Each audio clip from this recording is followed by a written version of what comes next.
munaasabadan oo ahayd mid xariga looga jaray hotel cusub oo lagu magacaabo Kulmiye ayaa lagu qabtay magaalada Gaalkacyo ee xarunta gobolka Mudug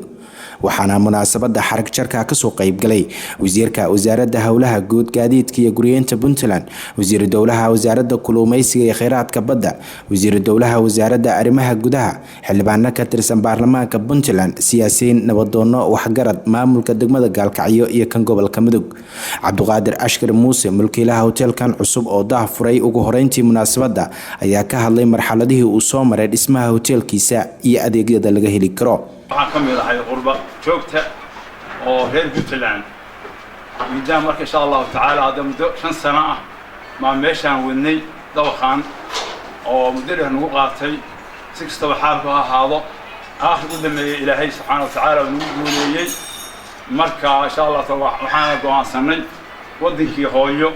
in la maalgeliyo intaasi kadib waxa uu ku soo kordhin karo hotelkan cusub magaalada Gaalkacyo waxa aragtiyadooda ka dhiibtay kusimaha gudoomiyaha gobolka Mudug Axmed Muuse Nuuryare iyo wasiirka dowlaha wasaaradda kalluumaysiga iyo kheyraadka badda Cabdiraxmaan oo jaamac Kulmiye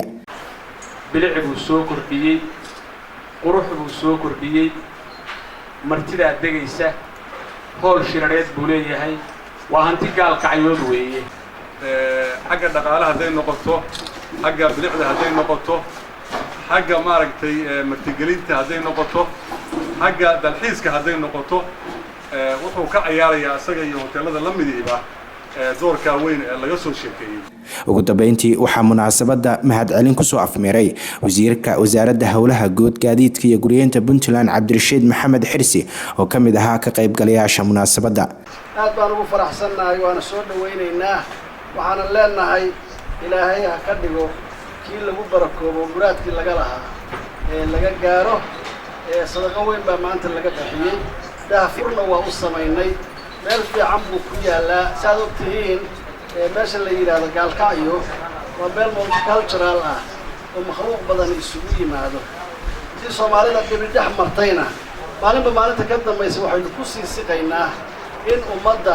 dhibaatadii iyo cadaawadii iyo colaadii ay ka harto hotelkan cusub ee Kulmiye ayaa ka mid noqon doona dhowr hotel oo sanadkan gudihiisa ganacsato qurba jooga ay ka hirgeliyeen magaalada Gaalkacyo